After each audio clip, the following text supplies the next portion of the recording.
Hello, hello, teachers and students. We are back for another co-taught lesson. Thank you so much for joining us. We're going to do some introductions in a second. We're going to do some housekeeping, but just to make sure you're in the right place, are you ready to do some coding today? Don't worry, we're doing unplugged coding, so no devices required. We're going to have some fun. Before we get too far, though, let's stop and think about the lands that we are on. This is an amazing map that I hope your teacher has shown you, but it told me all about the lands where I reside, and so I'm so thankful to be here. I'm on Treaty 7 territory based in Calgary. So many rich cultures around me, and so I'd like to just stop and acknowledge all of the nations around me and be thankful to be able to be on these lands. So take a minute and think about what lands you're on, just to acknowledge that. Okay, so who am I? I told you I'm from Calgary. I'm with the Cobblestone Collective. My name is Michelle. I get to work with Google Canada, and Sandy's from Google Canada. We'll introduce her in just a second. We're the Cobblestone Collective. We get to work with teachers and students all across our country, and we come to you live via YouTube. Teachers, if at any point you need to pause, if we get going too fast, you pause, you rewind. This replay will be here later if you want it. But we want to be able to hear from your classes. So teachers, this is where we're putting you to work right now. Teachers, hopefully you've got a device where you could just go into a new tab, type in the link you see on the page, the cc.page/K3.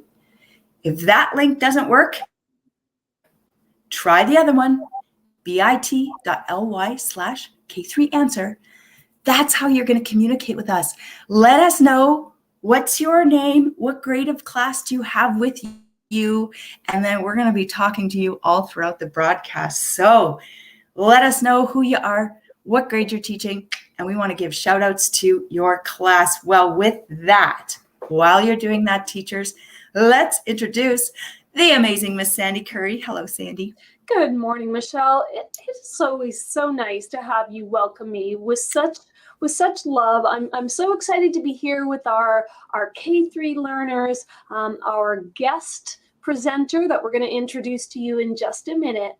But like Michelle said, my name is Sandy Curry, and I'm the STEM Computer Science Outreach Program Manager for Google Canada. So we are hoping that there are classes from across Canada joining us. And I see, Michelle, that we're starting to populate that form. We have Madame D, Grade 1 French Immersion. We have Arcana, Grade 1, Mrs. Steep, Grade 2-3.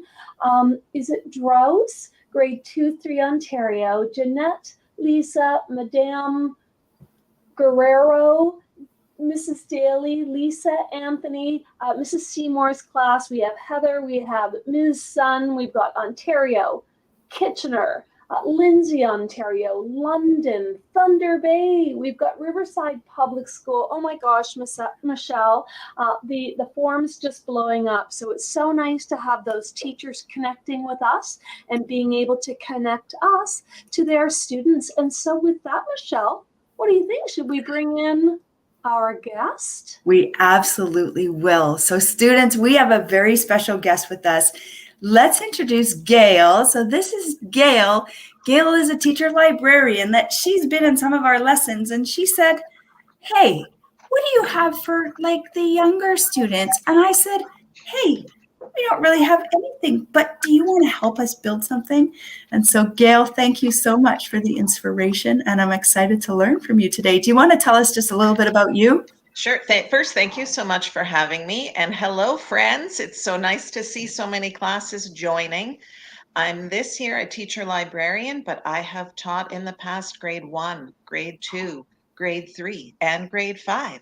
So I'm very happy to be here with you today. I think you're going to love it. I think so too.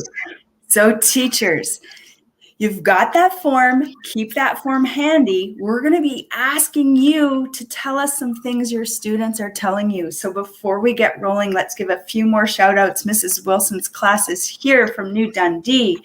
We have Miss Gorman's grade 2 class. Madam Smith's class is here. Oh, Mr. Daniel's class.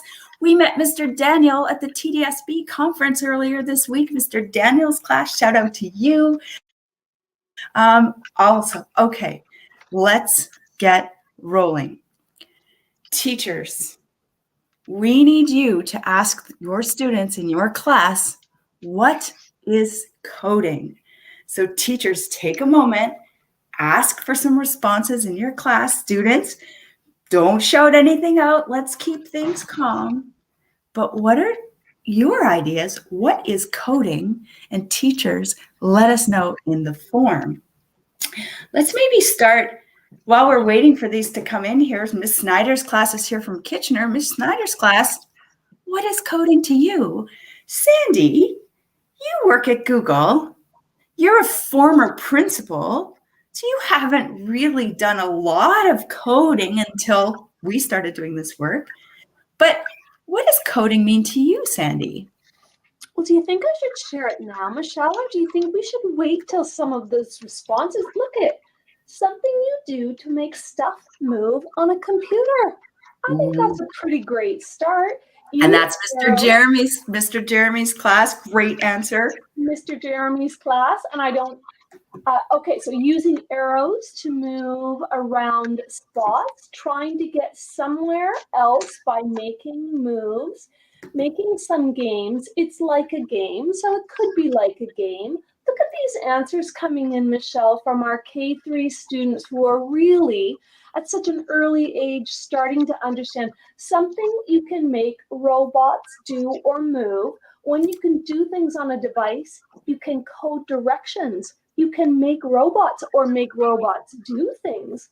It is what makes up your computer. Steps to make something happen. Oh, steps to make something happen. Really becoming clear now. Coding is where people use the computer to do different things. Tells us where you go with directions, moving stuff around, makes video. Oh my gosh, Michelle, I think These are amazing. These are amazing, Gail, right? And I'm not sure that my definition would be much different than what our students are sharing with us today. Rules to get a response and action, making a plan to get somewhere. I love it. Wow. Yes, these classes, okay, you guys are rock stars. Madame Marisorf's class, Mrs. Kirstevsky's class, Miss Rowan's grade 3s, Miss Wilson, Miss Wolf. Okay, you guys are rocking it. I think we're ready to really look deep into coding because it can't be that difficult, can it? So here's the proper definition, but I kind of liked all of your definitions, but a set of instructions to get someone or something to do something. Okay. Gail. Oh my goodness. I have this code. I have this code here. And if we look closely, it's like, gosh, I kind of think I can read this code and I don't know. I don't know if the students know what this code's outcome is going to be. Like here, whoa, this looks complicated. It's a lot of lines of code there. Yeah, I'm wondering, Gail, if you can help simplify this code for us and take us through what does this code actually do? I think I could do that. Okay. Could everybody move back from there where they're sitting? Whoa. Okay, so this is step one in our code. Stand up. Okay, step Wiggle. 1 in our code. Get the wiggles out. Step 2, get the wiggles out. Make sure you have room. Can you turn in a circle? And if you have room now, I think we're ready to go. Okay. Are you ready? I'm ready. Sandy, you ready? Put your right hand in. Put your right hand out. Put your right hand in and shake it all about. Do the hokey pokey and turn yourself about. That's what it's all about. Should we keep going? Let's keep going. Put your right foot in, put your right foot out, put your right foot in and shake it all about. Do the hokey pokey and you turn yourself about. That's what it's all about. One more Wow. time. Okay, I love it. Let's do it. Put your left hand in, put your left hand out, put your left hand in and you shake it all about. Do the hokey pokey and you turn yourself around. That's what it's all about. Okay. So you just took us through a set of steps that got us to do something. So we're just coding. And if we go back to this slideshow, we see that complicated text was teaching us how to do the hokey pokey. But you made it a little bit easier. You basically gave us kind of some simple steps. You had a variable, the hand, the foot. So we've got steps, we've got variables. Students, we want to know, well, first of all, yeah, you know what? Were there any problems with our code? Let us know in the forum. So teachers, let us know in the forum. I'm going to give you a 2-part question. What bugs did you find in our code, if there were any? Were there some steps that were hard to follow?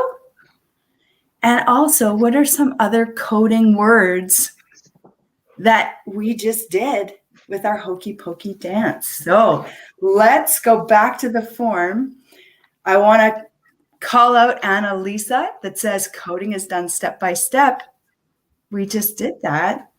Coding is patterns, giving directions. So that's Lillian's grade 2-3. So we did that, patterns. So what other coding words did we just do in the hokey pokey? Let us know in the forum. So students, if you know a coding word, let us know. Sandy. Well, I like that Mr. Jeremy's class just had the same kind of bug that I found, because Gail gave great instructions, but when she said, do the hokey pokey, I was like, I don't know what a hokey pokey is. And I watched her and then I copied her. But if I hadn't watched her, I would have been like, I don't know what a hokey pokey is. Mr. Jeremy's class, I think maybe that's what you meant as well. We did some repeats, somebody said. I think that's really important. What bugs said variables and it wasn't specific enough. I think that's true. One of the other things I noticed, yeah, some of the things were maybe too many words and not spaced out. Do you turn right? Do you turn left? Do you spin? Do you stop? Do you jump? So these are all things, but because I'm a person, I watched Gail. If I was a computer, I don't know what to do. I think I would have needed it to be a little bit more specific. I like this. And so students, you know what we're doing right now? We're troubleshooting our code. We're doing some great coding, and it's inside the curriculum. All of these words that you are pulling out here, this is the curriculum that teachers are teaching you. So yay, you're hopefully going to get a good grade on your report card. But we were reading some code. We were executing that code. What else did we say? You guys said patterns, moving, steps, starts. So many words. And here's some more. Did we do any sequencing or loops? Sandy, oh, go for it. Absolutely. And I think teachers, maybe you're way ahead of us, but just to be really, really explicit, in grade 1, we talk about a sequence. So a sequence is put your hand in, put your hand out, put your hand in, shake it all about. And we did the same for our feet, etc. So that's a sequence. Concurrent events. Gail, me, Michelle, all of us were like sprites in a computer program, and we were all doing the events at the same time. So that's like a concurrent event. There were 3 of us trying to follow the same instructions. And lastly, if we had just carried on doing the hokey pokey, that would be a loop, right? We finish it and then we do it again. So we're looping so we can see how we as people can follow a sequence. We can be concurrently showing events and we can also be showing loops. Voila! Grades 1, 2, and 3, coding, computer science as it sits in the Ontario curriculum anyway, and is starting to spill out across Canada.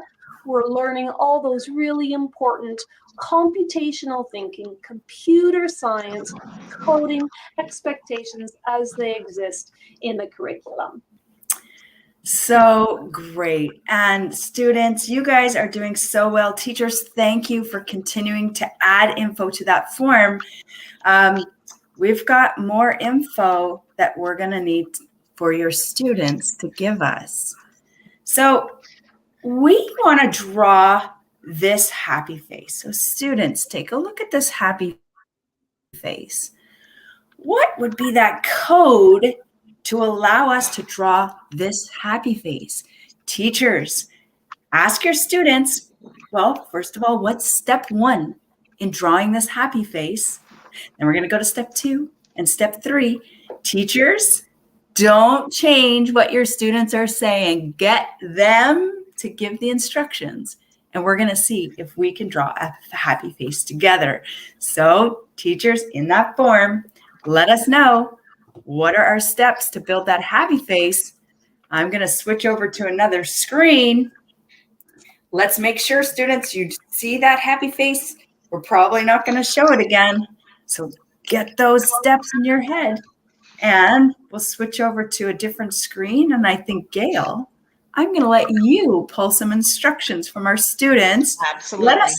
Let us know which class is doing the instructions. We got to give a few more of those shout outs, but here we go.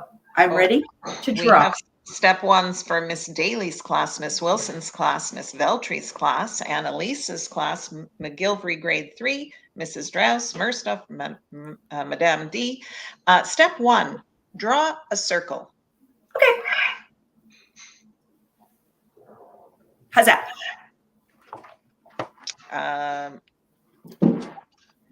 I have another step 1. It says draw a large circle. Oh, I like that because that circle definitely was too small. So draw a large circle.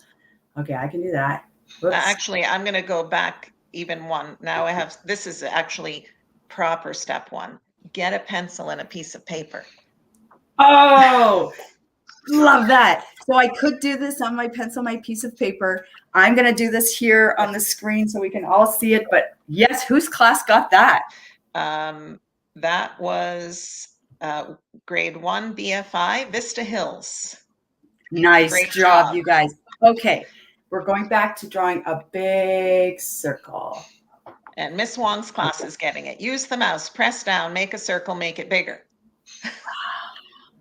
Oh, there we go, Sandy. That's a very nice, round, perfect circle.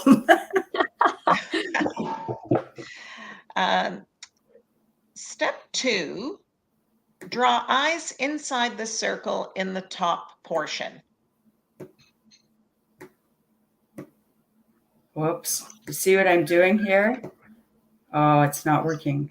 I was drawing the letter I is what I was thinking of drawing, but I don't think that's what they meant, right? Well, another step 2, draw 2 ovals for eyes. Oh, okay. But on that draw 2 ovals for eyes, it doesn't say where. Oh, look at you, Sandy. Oh, I don't know if those are ovals, Sandy. You're I don't know if you're following our code. Okay, give me, I'm gonna hold tight for the next step for the eyes. What else do we have there? Let's see if there's anything else for eyes. 2 ovals for eyes. Draw 2 eyes beside each other near the top of the circle. Okay. And color them in. Oh my goodness, that's lots of steps. Oh yes, it is.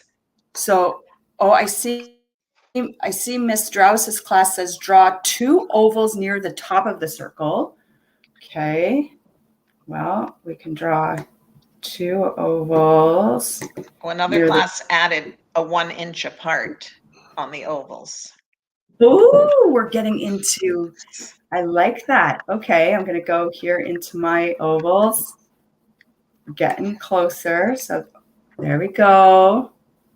Oh, and it colored in for me automatic. So that's just a nice thing about Google Slides. So let's see.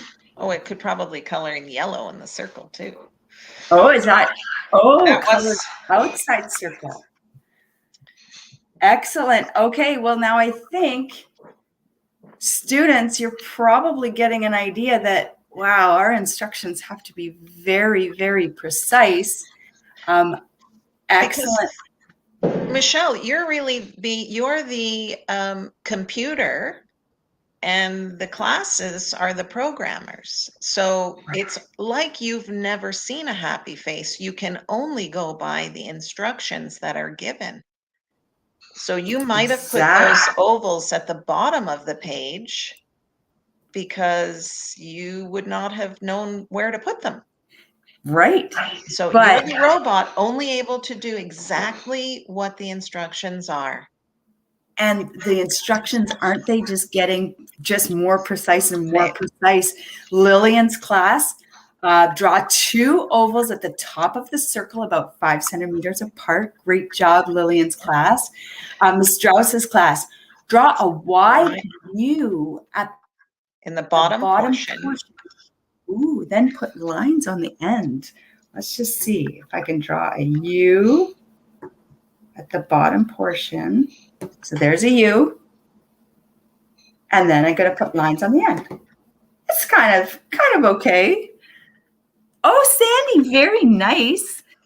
That looks great. Well, I wonder if, I like that, Miss McGilvery, or McGilvery's grade 3, draw a smile at the bottom of the circle. What's a smile? Well, I wonder if it's time for us to give the students instructions to do some drawing. What do you think, Gail? I think so. I think they're ready. All right, so students, you hopefully have a piece of paper and a pencil in front of you.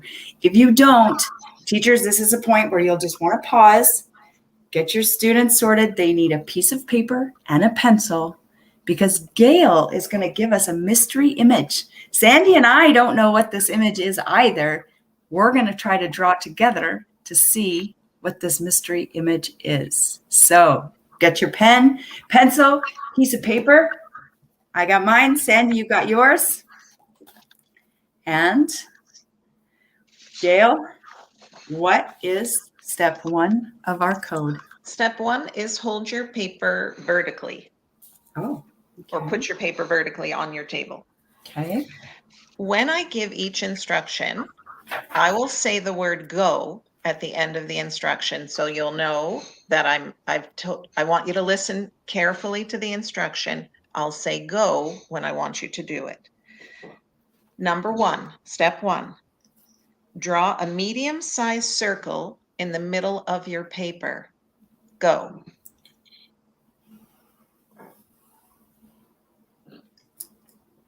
Do you want to give that step again, just in case? Yes. Step 1, draw a medium-sized circle in the middle of your paper. Go. I'll give you a moment. Perfect. Step 2. Now you're listening to the whole instruction. You'll wait till I say the word go. Draw a medium-sized square below the circle, but have the top of it touch the bottom of the circle. Go. I'm going to say it again.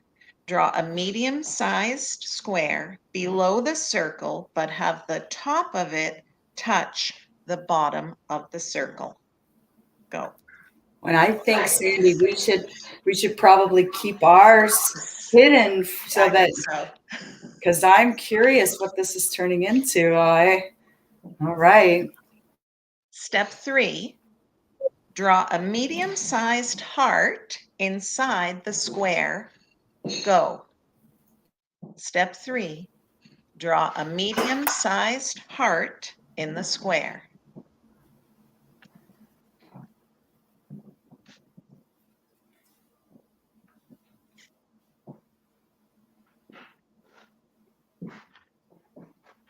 Okay, we're on to step 4. Now, step 4 is a long one, so I need you to listen carefully, friends. Draw 2 smaller rectangles, one on each side of the square. They should go the wide way, not the tall way, and they should touch the sides of the square. Also, the top of each rectangle should line up with the top of the square.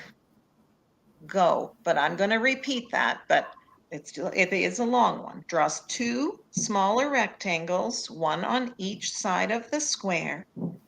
They should go the wide way, not the tall way, and they should touch the sides of the square, and also the top of each rectangle should line up with the top of the square. I have faith. I think this is starting to look like something. I'm just going to give another moment for people to catch up.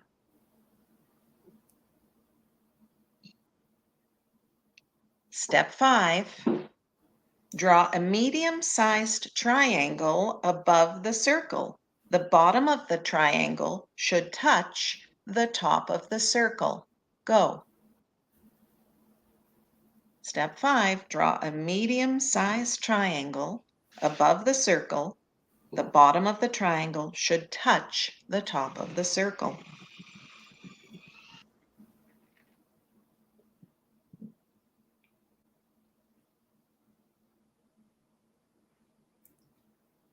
Teachers, are we ready for step 6? Respond in the chat. Yeah, let us know how it's going. So far, so good here, I think. Anyways, I'm pretty Okay. proud of my artwork. I think we'll move on to step 6. Draw 3 small stars anywhere inside the triangle. Go. Draw 3 small stars anywhere inside the triangle. Go.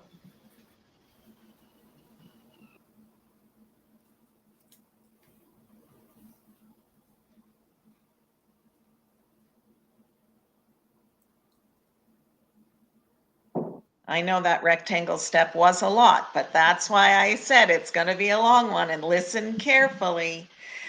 Step 7, draw a small triangle in the center of the medium-sized circle. Go. Step 7, draw a small rectangle in the center of the medium-sized circle. Sorry, was it rectangle or triangle? Triangle. Triangle. Draw a small triangle in the center of the medium-sized circle. Somebody's asking if I can repeat the steps quickly. Would that be from the beginning? Let's just keep going. I think we can stop and rewind. And you can rewind, and I think we'll have a chance. We should have time to draw another image too. So okay, we'll be able to catch up then.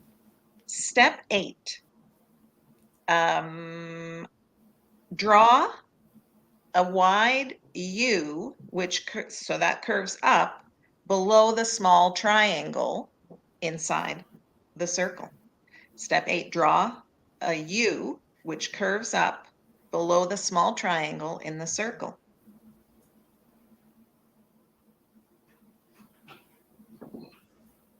And step 9, draw 2 small circles above the small triangle, one slightly to the right and one slightly to the left. So go. So step 9, draw 2 small circles above the small triangle, one slightly to the right and one slightly to the left.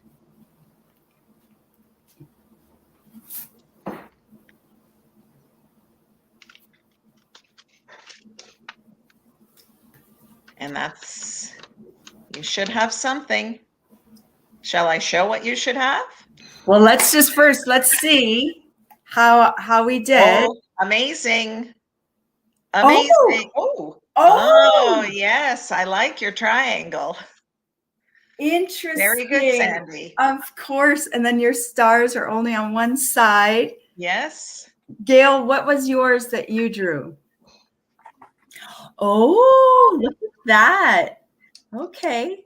So hopefully everyone had a bit of success in getting something that looks like that.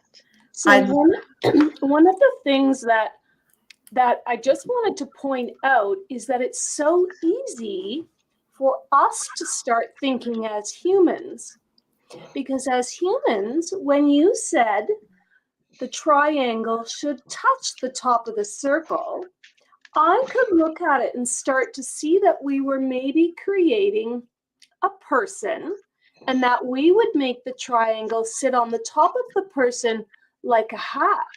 But if I was thinking like a computer, I don't know what side of the triangle is supposed to touch that circle. And so I just plopped it right there. What we might think of upside down. I still like my drawing. I still think it's love pretty I that. like yours too, but it did highlight a bug in the code. And Lillian's class also pointed that out. It's like, wait, Yes. what direction is the triangle pointing? So great job. Excellent. Gail, that was so fun. Teachers, let us know in the form, how did your students do? What other bugs might have been in this code? But I would sure love to draw another picture. What do you think, Gail? Do you have another one for us? I think we could. This one won't take as long, I don't think, but it's good. It's a good one. Okay, students. Gail and Michelle, can I also point out that if I'm thinking like a human and I start to see this coming together with the two small circles inside of the larger circle, which we knew were eyes, but a computer wouldn't know what you mean when you say small circles. They wouldn't know. You would have to give 2 centimeters in diameter or the size of a penny, each circle the size of what we know sort of the size of coins are. We'd have to explain to the students what that's, because a computer wouldn't know big or small. Correct. Oh, I love, they did great. Miss Snyder's class. Excellent. All right, I'm ready for the next challenge. Okay, you're going to hold your paper the same way up vertically. Starting at the bottom of step 1, starting at the bottom of your paper, draw a rectangle 3/4 of the way up the page, about 5 centimeters wide. Whoa, that was a tricky step. Yeah. I'm going to need to hear that one again. Yes, starting at the bottom of the paper, draw a rectangle that goes at least halfway up the paper. That might be better, at least halfway up the paper.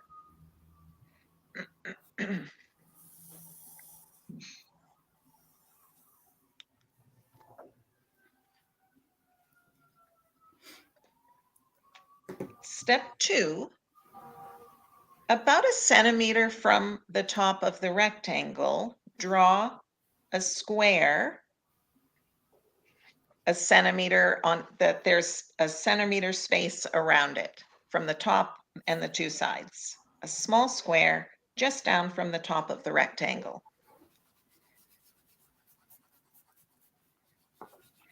Maybe you better give that one again. This is getting tricky. Yes. So at the top of the rectangle, go 1 centimeter down and make a small square. Let's call it 2 centimeters square.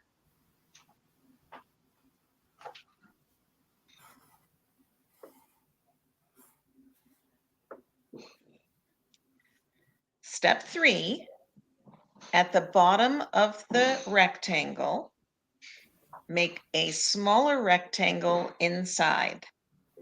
3 centimeters high, 2 centimeters across.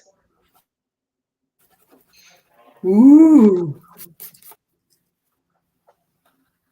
Give that step one more time. At the bottom of the rectangle, Draw another smaller rectangle inside, approximately 3 centimeters high and 2 centimeters wide.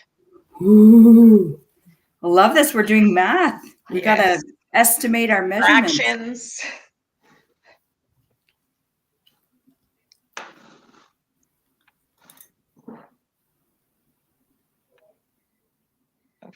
Are we ready for step 4? I'm ready. Okay. On either side of the rectangle, the large rectangle, go 5 centimeters down on on both the left and the right side, and draw another rectangle so that the side touches the middle rectangle. I realized another good tool is an eraser. Yes. About 5 centimeters down from the big rectangle, you're going to make a rectangle touching the left side and the right side.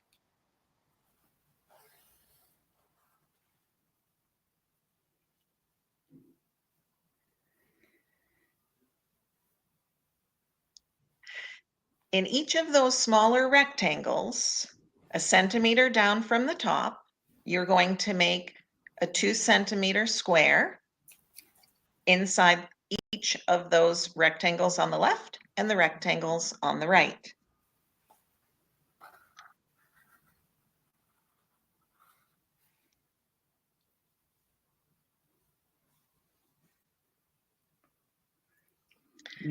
Okay, the next step. You want to give that same step one more time? Sure. So on the 2 smaller rectangles on the right and on the left, 1 centimeter from the top of the rectangle, you're going to make a 2 centimeter square inside the rectangle. Excellent. And hey, Mrs. Wolf's class mentioned, we're not talking centimeters yet in math, so this is pretty tricky. Okay, 2 pinky widths. Nice. That's great. 2 pinky widths.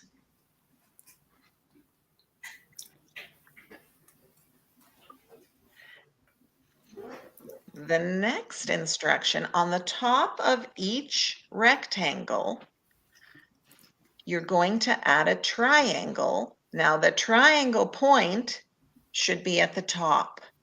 Oh.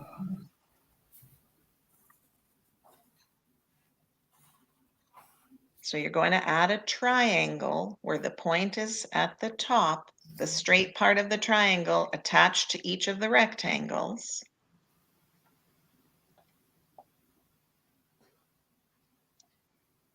Then I want you, at the tip, the point of each triangle, there are 3. You're going to draw 3 lines, 3 finger widths high. A straight line up to the top from the triangle. From the point of the triangle, you're going to draw a straight line about 3 fingers tall. Gotcha.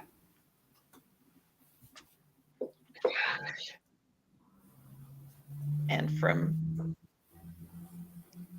now, at the very tip of that line, you're going to make a triangle with the point facing to the left, a triangle coming from the tip out and down, about a finger width.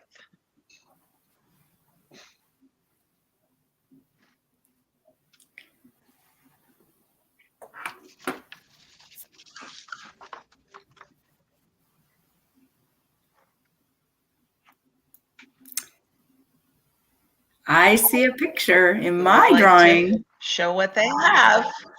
Is that, and that, doesn't that just show how hard it is to give specific instructions? So coding, you need to be pretty specific. How did I do? You did great. Dun, dun, dun. Andy, how did you do? Oh, okay. I love it. There may have been some bugs in the code. I may have been using my There definitely were some bugs in the code. Yes. Nice. For me, I was trying to listen, but much like a couple of the teachers have said, what if that first triangle I didn't know my centimeters, or I didn't know Yeah. what the middle of the page is, or and then I tried sort of redrawing it and had a little bit of a challenge doing that. Even sometimes knowing the difference between a square and a rectangle can be really, really hard. If I'm thinking through my human brain, maybe I can start to see a picture and start to see that you were doing flags with the triangles. But if I'm using my computer brain, it can be quite challenging. But it's such a Yes. good exercise for us to go through and recognizing how important every single step is in that code if we're trying to give an instruction. Yeah, so great. So teachers, let us know in the form, how did your students do? What challenges did you face? What bugs were in our code? Lisa at Trent said, didn't make all of those equilateral triangles, so we may have had different shapes of triangles.